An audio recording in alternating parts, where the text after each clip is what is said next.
오늘은 고린도후서 5번째 시간입니다. 고린도 교회 안에 바울의 권위를 여러 각도로 바라보는 자들이 있었습니다. 바울의 권위를 이용하는 자들도 있었을 것이며 바울의 권위를 깔보는 자들도 있었을 것입니다. 그래서 3장 1절에 시작하면서 자천이라는 단어가 나오고 추천서라는 단어가 등장하게 되는 것입니다. 지금처럼 누군가를 소개할 때 쓰이는 추천서나 증명서 같은 것의 유래를 찾아보면 이렇게 오래전부터 고대시대 때부터 누구를 추천하고 소개하는 일들이 이렇게 문서를 통하여 또 여러 사물을 통하여 나타나고 있다는 것을 확인하게 됩니다. 지금은 이것이 추천서라고 해서 사람과 사람을 소개하고 그 사람의 직업과 전공이 신뢰할 만한 것임을 나타낼 때 쓰는 증명서와 추천서를 볼 수 있는 것이죠. 바울이 살던 시대에도 동일하게 어떤 사람을 추천하는 증명서와 같은 역할을 하는 무언가가 존재했다는 것을 알 수 있습니다. 그래서 바울은 자신을 증명할 수 있는 증명서를 충분히 다른 이로부터 받을 수는 있었지만 그런 것으로 자기 자신을 증명하지는 않았다고 설명하는 겁니다. 왜 그랬을까요? 사실 바울이 자신의 권위를, 신뢰할 만한 권위를 누군가에게 증명하기 위해서는 사실 예수님의 12사도 안에 들어가야 합니다. 사실 예수님이 직접 선택한 사도 안에 들어가야 바울의 권위가 더 분명하고 신뢰될 수 있게끔 쓰게 됩니다. 근데 처음부터 바울을 택하신 하나님은 12제자 안에서 택하시지 않았다는 것을 볼 수 있죠. 실제로 예수님을 목격한 12제자 또는 이제 11명으로 줄어들고 다음에 마띠아가 뽑혀가지고 다시 들어가잖아요. 그 이후에 바울은 또 다른 제자로서 또 다른 사도로서 뽑혔다는 것을 알 수 있죠.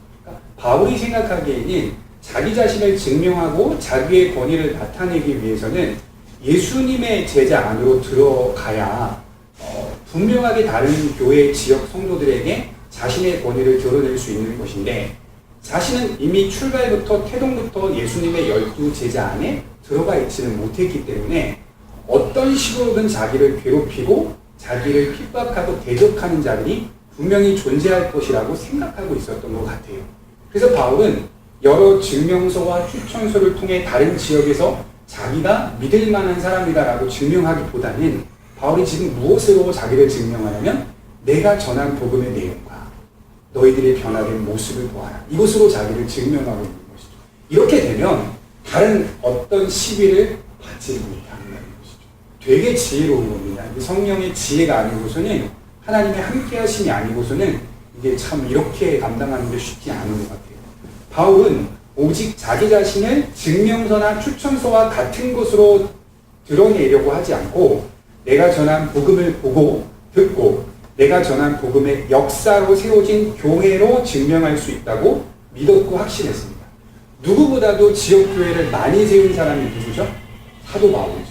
예수님이 세운 12제자들도 바울만큼의 사역은 하지 못했어요. 넓이로 보나 깊이로 보나 바울처럼 일하지는 못했다고. 각 지역의 교회를 세운 사람은 어쩌면 바울이 전부입니다. 더 나아가 바울이 쓴 13권의 서신은 신약성경 70% 정도를 차지하고 있는 내용이에요. 어마어마한 분량을 바울이 쓰고 어마어마하게 하나님의 일들을 감당했다는 것이죠. 그걸 자기 자신이 드러내고 있어요. 이걸 보라. 복음과 복음의 역사를 보라. 지역 교회를 세우시는 하나님의 일하심을 보라. 설명한 그것을 통해 나를 신뢰해보라 라고 하는 것이죠. 그래서 여러분들이 신뢰할 만한 사람인지 아닌지 여러분들의 권위가 설 수 있는 분명한 권위가 설 수 있는 유일한 방법이 뭘까? 오늘 성경을 준비하면서 생각해 보니까 유일한 방법은 딱 하나 있어요. 여러분들과 함께 하신 하나님의 은혜의 역사를 설명하시면 되는 거예요. 내가 갖고 있는 복음, 내가 믿고 있는 주님, 하나님의 그 은혜가 내 인생 가운데 어떻게 인도하시고 돌보셨는지를 설명하시면 되는 거예요. 나라는 사람 자체를 설명하면 항상 한계가 있고 다른 사람들에게 신뢰할 만한 것이 되지 못합니다. 그러나 나와 함께 하신 하나님, 그리고 하나님이 이루신 역사, 인도하시는 그 부분, 이런 것들을 나의 삶 가운데 내 변화와 동시에 내 가정의 변화와 내 상황의 변화와 내 삶의 변화를 통틀어서 설명할 때 그때 비로소 다른 이들이 믿음 안에서 신뢰를 가질 수 있게 된다고 생각합니다. 바울은 자신을 분명하게 증명할 수 있는 것은 복음과 복음의 역사인데 그 중심에 누가 있었냐? 너희가 있지 않느냐 이렇게 얘기하고 있어요. 너희가 나를 시비를 걸고 나를 핍박하고 박해하고 있지만 사실 너희가 나의 증명서다 이렇게 설명하는 것이죠. 너희가 나를 신뢰할 수 있는 추천서와 소개서와 같은 역할을 하고 있지 않느냐. 왜 이 말을 하냐면요. 고린도 후서부터 고린도 전서와 다르게 고린도 교회가 변하고 있다는 것을 발견할 수 있어요. 그러니까 고린도 전서는 아직 바울이 좀 강하게 질책하면서 수정을 요구하고 있는 측면이 있다면 고린도 후서도 물론 수정을 요구하고 있기는 하지만 조금씩 움직이고 있다는 것을 발견하거든요. 후서를 읽어보시면 사람들이 변하고 있는 거예요. 누구의 말로? 바울의 말인데 그 복음의 가르침으로. 그러니 바울이 내가 전한 복음과 복음의 역사를 통해 너희가 변하고 있지 않느냐. 그것이 곧 나를 신뢰할 만한 권위고 신뢰할 만한 증명서이다. 이렇게 설명하는 것이죠. 3장 2절에 보면 너희는 우리의 편지라 우리 마음에 썼고 뭇사람이 알고 읽는 바라. 바울이 전한 복음을 통해 세워진 고린도 교회 그리고 변화된 성도들 그들이 곧 바울의 권위를 나타내주는 사람들이었습니다. 고린도 교회는 지속적으로 변화되고 있었습니다. 그래서 개혁은 우리가 소위 말해 개혁이라는 말이 있는데 개혁은 완전함이 없어요. 특징이 있는데 완성이라는 게 없어요. 개혁은. 개혁된 교회는 개혁되어야만 한다. 이 베자라고 하는 사람이 보통 칼빈이라고 말하는 칼빈 아니고 베자라고 하는 종교개혁자가 쓴 표현이거든요. 개혁된 교회는 개혁되어야만 한다. 계속 개혁이 되는 거죠. 그러니까 복음으로 더 들어갈수록 새로워지는 거예요. 계속 새로워지는 거예요. 깊어지고 소위 말해 우리가 신선하다라는 표현이 듣죠.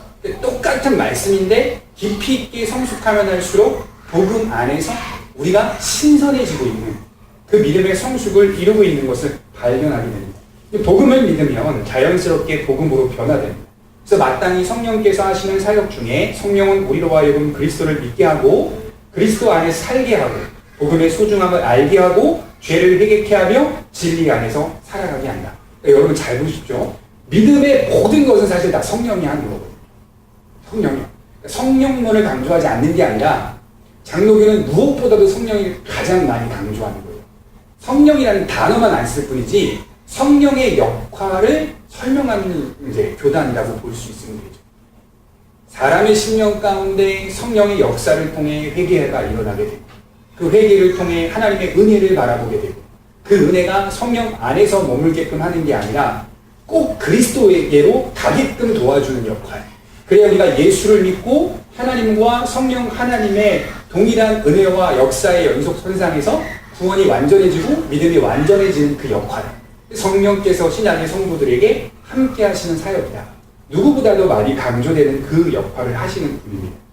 바울은 그 복음이 무엇인지 조금 더 들어가서 설명해 주는데 이 복음은 바울에게서 난 것이 아니라 너희가 마음에 새긴 그 복음은 하나님으로부터 난 것이다 라고 설명하면서요. 한 가지를 비교해서 가르쳐 주고 있어요. 하나는 뭐냐면 조문, 소위 말해 돌판에 새겨진 복음을 들어서 설명하고 또 하나는 너희의 마음에 새겨진 복음 두 가지를 같이 두고 지금 오늘 본문에 설명을 하고 있다는 것을 알 수 있습니다. 돌판에 새겨진 것이 아니라 하나님의 복음은 너희의 마음판에 새겨진 것이라는 것을 명심해라. 3절에 보면 이렇게 말합니다. 너희는 우리로 말미암아 나타난 그리스도의 편지니 이는 먹으로 쓴 것이 아니요 오직 살아계신 하나님의 영으로 쓴 것이며 또 돌판에 쓴 것이 아니요 오직 육의 마음판에 쓴 것이라. 어떤 차이가 있는지 한번 들어보세요. 9절에 보면 정죄의 직분도 영광이 있은즉 의의 직분은 영광이 더욱 넘치리라. 잘 생각해 보십시오. 돌판에 새겨진 율법과 마음에 새겨진 복음을 같이 비교해 설명했잖아요. 요거를 둔갑시키는 거예요. 뭘로 둔갑을 시키냐면 직분을 거기다가 이제 포장을 하기 시작해요. 돌판에 새겨진 율법은 무슨 직분이죠? 오늘 말씀을 통해 보면 정죄의 직분. 거기다 직분을 이제 씌우는 거예요. 그리고 마음에 새겨진 직분은 무슨 직분이죠? 의의 직분. 그러니까 비유가 점점 넓어지고 구체적으로 이렇게 나타나고 있는 걸 확인하게 되는 거죠. 그러면 돌판에 새겨진 율법의 역할이 뭘까? 이걸 먼저 짐작해 보면 되는데 말씀대로 비교해 보면 간단하게 율법의 역할은 죽음입니다. 이해가 되시죠? 율법은 인간을 살리는 역할을 못해요. 그러니까 하나님의 우리가 소위 말해서 율법하면요, 시내산에서 받은 10계명을 율법이라고 할 수도 있고요. 넓게 보면 창세기부터 말라기까지 율법이라고 할 수가 있거든요. 그래서 그 율법이 인간에게 허락하고 부여하고 수요하는 어떤 마지막 최종점은 결국 죽음입니다. 원래 사실은 율법의 목적과 방향은 사람을 살려야 하는 그 일로 나가야 하는데 인간 자체가 죄로 말미암아 율법을 온전하게 지킬 수 없기 때문에 결국 율법의 역할은 사람을 죽음으로 몰아넣는 역할을 하는 거죠. 그래서 여기서 뭐라고 표현하냐면 정죄의 직분이라고 해요. 그러니까 율법을 알면 알수록 나를 뭐로 바라보는 거죠? 죄인으로 바라보잖아요. 나는 죄인이구나, 나는 지킬 수 없구나, 이런 것들을 확인하게 되는 것이죠. 이렇게 표현을 할 수 있는 것이죠. 율법이 하는 역할은 죽음과 사람이 죄인됨을 분명하게 증명해주는 역할을 합니다. 그러나 의의 직분, 복음의 역할은 무엇입니까? 사람을 살리는 역할을 하거든요. 그래서 생명의 직분이고 그리고 영생의 직분이고 사람을 의롭게 만드는 직분이다 라고 해서 복음과 율법을 비교해서 다르다는 것을 설명하고 있는 것입니다. 율법의 목적은 정죄의 직분을 받았다는 의미이고 간단히 말해 율법은 사람에게 죄를 알려주는 역할만 합니다. 율법은 죄를 분명하게 드러내고 알려주며 정죄합니다. 아무도 스스로의 힘으로 율법을 모두 지킬 수 없다는 것을 알 수 있습니다. 그럼 여러분, 이 세상 속에서 율법을 완전하게 지키신 사람이 누구죠? 예수님이죠. 그죠? 예수님. 우리가 예수를 통해 구원을 받을 수 있는 이유는, 그 근거는 율법을 온전히 지킨, 율법의 완성이 되신 예수님을 믿었기 때문이거든요. 율법을 완전히 지켰다. 그걸 선취라고 말하는데 이미 주님의 지키신 모든 율법들을 의지하여 근거하여 하나님께 만족이 된다. 그래서 하나님이 대신하여 우리를 의롭다고 칭하신다 해서 우리가 구원을 받는 의미이거든요. 자연스럽게 그것을 우리가 복음으로 이해하죠. 복음. 그렇죠? 그러니까 우리가 생각해 볼 때에는 율법이 그렇다고 해서 필요 없는 것이 아니라 반드시 인간 안에는 율법이 들어와야만 내가 죄인인 줄 알거든요. 그 정죄의 직분이 우리의 신령 가운데 역할을 수행해야만 생명이 아니라 죽음으로 초래되는 그런 존재라는 걸 알 수 있게 되고, 그 율법의 방향 속에서 복음이 들어와 의의 직분으로서 생명의 직분으로 뻗어나갈 때 비로소 믿음이 완성되는 것이라고 지금 바울이 설명하고 있습니다. 그래서 갈라디아서 3장 22절에 보면 바울이 갈라디아 교인에게 이렇게 말하는 장면이 나와요. 그러나 성경이 모든 것을 죄 아래 가두었으니. 성경이 모든 것을 죄 아래 가두었다. 그러면 여기서 성경은 무엇을 의미하는 걸까요? 율법을 의미할 거란 말이죠. 죄 아래 다 가두었다. 성경을 보았더니 인간이 죄인이라는 것을 발견하게 됐다. 그래서 도저히 우리는 해결이 안 되는, 대안을 찾을 수 없는 존재였구나. 그런데 22절을 다시 보면 하반절에 죄 아래 가두었으니 이는 예수 그리스도를 믿음으로 말미암는 약속을 믿는 자들에게 주려 함이라. 그거 먼저 받고, 죽음 먼저 받고, 죄인인 것을 먼저 받고, 그 다음에 약속의 예수님을 믿음으로 구원을 받는다. 이렇게 이제 바울이 설명해 가고 있습니다. 왜 그랬을까요? 갈라디아 교회 안에 있는 교인들도 오해하고 있었거든요. 두 가지를 병행해야 구원받을 수 있었거든요. 하나는 율법을 온전히 지켜야 한다. 또 하나는 복음을 믿어야 한다. 이렇게 해야 구원받을 수 있다고 생각했거든요. 아니라는 거예요. 복음을 믿어야 한다. 이게 맞다는 거예요. 율법을 온전히 지키지 못한다 하더라도 복음을 믿고 그가 걸으신 그 길에 애쓰며 닮아가려고 애쓰며 그 은혜 안에 살아가면 구원받은 자로서의 열매가 나타나게 된다. 이렇게 설명하는 것이죠. 두 가지는 같이 병행될 수 없다. 왜냐하면 병행시켜버리면 우리가 불안해지고 확신이라는 것은 존재하지 않기 때문에 이렇게 설명하는 거예요. 굉장히 중요한 대목인데 하나님의 말씀은 곧 율법은 온 세상이 죄에 갇혀있다는 사실을 말해줍니다. 그리하여 약속으로 오신 그리스도 예수를 바라보게 만듭니다. 자연스럽게 율법 자체는 대안이나 해결책이 아닙니다. 알려주는 역할을 하는 것 뿐입니다. 고린도후서 3장 6절에 보면 이런 표현이 나옵니다. 그가 또한 우리를 새 언약의 일꾼 되기에 만족하게 하셨으니 율법 조문으로 하지 아니하고 오직 영으로 하니니 율법 조문은 죽이는 것이요 영은 살리는 것입니다. 강조하죠. 또 율법은 어떻다고요? 죽이는 것이고 복음은 살리는 것이다. 하나님의 은혜, 역사는 살리는 것이다. 엄밀히 말해 율법은 죽이는 결과를 가져옵니다. 율법은 인간을 죽음으로 마친다는 것을 가르칩니다. 율법이 영생을 가져다 주지 못하며 죄사함으로 인도해 주지 못합니다. 출애굽기 34장 29절을 한번 보겠습니다. 출애굽기 34장 29절.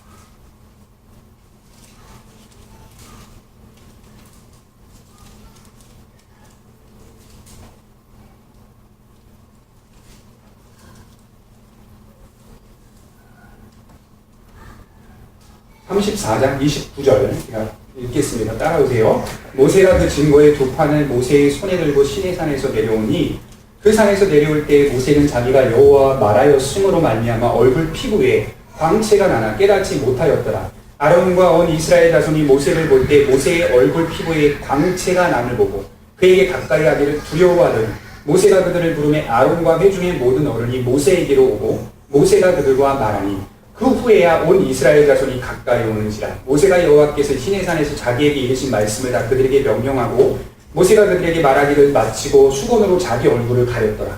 그러나 모세가 여호와 앞에 들어가서 함께 말할 때에는 나오기까지 수건을 벗고 있다가 나와서는 그 명령하신 일을 이스라엘 자손에게 전하매 이스라엘 자손이 모세의 얼굴의 광채를 보므로 모세가 여호와께 말하러 들어가기까지 다시 수건으로 자기 얼굴을 가렸더라. 무슨 말이냐면요, 모세가 여호와로부터 율법을 받잖아요. 돌팔에서 그린 율법을 받았잖아요. 밖으로 내려오다 보니 무리들이 이제 모세가 내려오기까지 기다리고 있었는데 모세의 얼굴, 피부에 광채가 나는 것을 확인하게 된 거죠. 아론과 그의 무리들이 하나님의 영광을 모세의 얼굴에서 목격한 겁니다. 너무 두렵죠. 하나님의 영광을 보면 좋은 게 아니거든요. 두려운 거예요. 죄인이 하나님의 영광을 보면 1차적으로 두려운 마음이 생기는 거예요. 그리고 나서 후에 이제 좋은 마음이 생기겠죠. 마찬가지로 베드로가 예수님으로부터 하여금 깊은 데 가서 금을 던져 물고기 잡았더니 처음으로 던지는 말이 주여 나를 떠나가 달라고, 나에게 붙어 있을 만한 대상이 아니라고. 주님, 그러니까 죄인입니다. 자기가 무릎 꿇고 그렇게 고백하잖아요. 하나님의 영광을 보니까 무리들이 두렵고 떨린 거예요. 모세가 그 이야기를 듣고 확인하게 되니까 하나님의 영광이 드러났구나, 율법을 받은 거 드러났구나. 그래서 모세가 무리들에게 나아갈 때는 수건으로 얼굴을 가립니다. 이해가 되시죠? 요때만, 계속 광채가 난 거 아니에요. 요때만. 그리고 다시 하나님께 말하러 들어갈 때는 수건을 벗고 하나님과 대화를 합니다. 다시 나올 때는 수건을 또 벗습니다. 하나님의 영광의 광채가 돌판을 받은 모세의 얼굴 가운데 비춰졌다는 거죠. 이게 왜 중요하냐면 지금 바울이 이걸 설명하며 뭐라고 말하냐면 율법이 갖고 있는 영광이 있다는 거예요. 그 영광이 모세를 통해 너희에게 나타나지 않았냐. 어떻게 나타나냐. 수건으로 얼굴을 가릴 만큼 율법도 엄청난 영광이 있는 그 직분의 역할을 했다는 거예요. 비록 율법이 정죄의 직분, 사람을 죽음으로 몰아가긴 했지만 그래도 율법 자체가 선하기에 하나님께로 인도할 수 있는 그런 방향과 지도와 지시를 할 수 있기에 율법도 하나님으로부터 주어진 엄청난 영광이 있다. 그 정죄의 직분도. 그리하여 일반적 죄인들이 모세의 얼굴을 보며 얼굴을 볼 수가 없는 것처럼 그분의 영광을 바라보았던 것처럼, 그런데 복음은 그의 영광보다 훨씬 크다. 이걸 설명하는 거예요. 오늘 마무리가. 그거보다 훨씬 크지 않느냐. 이렇게 설명하는 거예요. 그러니 너희들이 조심해야 할 것은 율법을 오해하지 말고 복음으로 들어와라. 의의 직분으로 들어와라. 정죄의 직분으로 가려고 하지 말아라. 왜 이 말씀이 바울의 가르침에 자꾸 반복적으로 나오냐면요, 인간은요 정죄의 직분으로 갑니다. 습성상. 그 습성상 의의 직분으로 가지 않아요. 저도 보니까 화가 나고 내 감정과 마음이 조급해지면 가만히 생각해 보니까 은혜로 가지 않고 정죄로 가더라고요. 이 정죄라는 말은 무슨 말이냐면 내가 무한히 무언가를 얻어내고 할 수 있는 존재라고 착각하기 시작한다는 거예요. 정죄의 직분이 그걸 가르치는 거거든요. 내가 판단하고 결정하고 모든 걸 선택하여 모든 것들을 결정할 수 있는 존재로 착각하기 시작하는 것이죠. 이게 바로 정죄의 직분으로 가는 습성입니다. 의의 직분은 뭘까요? 의의 직분은 나는 부족해도 하나님이 하시고 하나님의 은혜로 끌어가신다는 게 의의 직분이거든요. 이게 우리로 하여금 선한 삶을 추구하게 만듭니다. 이게 우리로 하여금 격려를 주고 위로와 힘을 줍니다. 이게 우리가 만들어내는 이야기가 아니라 예수님이 그렇게 오셨다. 예수님이 그렇게 오셔서 우리 안에서 그런 일들을 지금도 역사하고 하고 계신다라고 설명하는 겁니다. 율법을 받은 모세의 얼굴은 광채가 났고 하나님께 하나님께서 영광을 부여하셨습니다. 그런 모세는 얼굴을 수건으로 가렸다고 말합니다. 정죄의 직분을 감당하는 율법도 이처럼 영광스러운데 의의 직분을 감당하는 복음은 얼마나 영광스럽겠는가, 얼마나 위대하겠는가, 얼마나 영원하겠는가, 얼마나 광채가 나겠는가. 바울은 이렇게 우리가 믿는 바를 정리해 주고 있습니다. 그래서 11절 마지막 절에 보면 없어질 것도 영광으로 말미암았으며 길이 있을 것은 더욱 영광 가운데 있느니라. 무엇이 길이 있고 무엇이 없어질 거죠? 여기 시대로 표현하자면 율법과 복음을 두고 이야기할 수 있겠죠. 복음은 영원히 없어지지 않는다. 그러나 율법 돌판에 쓴 조문은 없어질 수 있다는 걸 명심해요. 없어질 수 있다. 근데 그것도 이렇게 영광스러운데 앞으로 길이 있을 복음, 그 복음은 얼마나 더 영광스럽겠나. 근데 사실은요, 이게 이제 없어진다라는 수사학적 표현을 썼지만 바울은 이제 지속적으로 앞으로도 없어진다라고 생각하지 않고 율법은 신자 안에 계속 남아있는다라고 설명하거든요. 근데 이제 그 입장이 바뀌어요. 어떤 입장이 바뀌냐면 율법의 역할이 사람을 정죄로 몰아가고 죽음으로 몰아가지만 예수를 믿고 나서 하는 율법의 역할이 또다시 있다라고 설명하거든요. 예수를 믿고 나서 그 역할은 삶의 규범으로서 자리를 잡고 있다.